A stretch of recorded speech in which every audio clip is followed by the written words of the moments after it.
Let's talk about the tempo method, how to do it to get the most out of it, and why exactly we're utilizing this method, because it can seem a little bit weird at first. So first things first, you need to start with a very light weight, 30 to 40% of your 1 rep max, and then you can slowly speed up from there. The way the tempo method works is you're gonna do a time set where you're really specifically focusing on the speed of reps.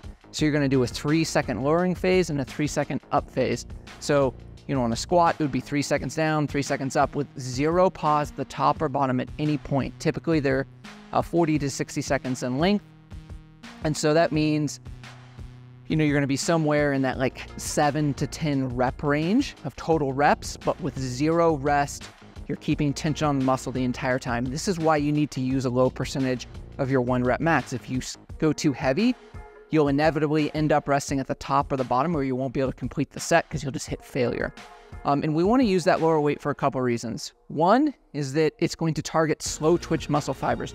Typically, when we're doing strength training, we're using a higher percentage of our 1 rep max, which means that we hit fast twitch muscle fibers first, and then slow twitch muscle fibers tend to get less work. We're also tend to be doing less continuous load on the muscle.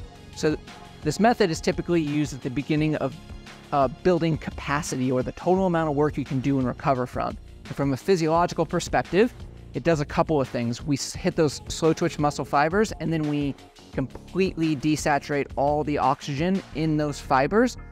This stresses the mitochondria, so it helps you increase your capacity for utilizing all the oxygen present in muscle tissues, which is when you go to do like AMRAP sets, grinders, things like that, where you're having to go over and over and over again. This is really, really important for increasing your PT test numbers and being able to get through those kinds of workouts.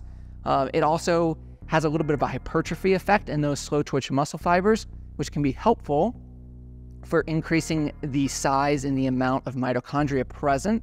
Mitochondria are the aerobic powerhouse of the cell. So by getting those muscles bigger, we can have more mitochondria in there that is more efficient, that allows us to utilize more oxygen and be able to do more total work and recover from it. This isn't going to get you jacked or anything, but this is more similar to, say, a bodybuilding style type of workout, but it's very specifically set up where you get incomplete rest. So you're going to do 60 seconds of work. Usually you have around 60 seconds of rest, and you repeat that for 3 to 6 total sets. So let's go over what it's going to look like. So I'm going to do an RDL here, and it's really helpful to have a timer of some sort right in front of you so that you can stare at it. As you get fatigued, you're going to speed way up. This will keep you from doing that. So I'm just going to count out loud to kind of demonstrate what this looks like. So 1, 2, 3 seconds down, 1, 2, 3 up, 1, 2, 3, 1, 2, 3.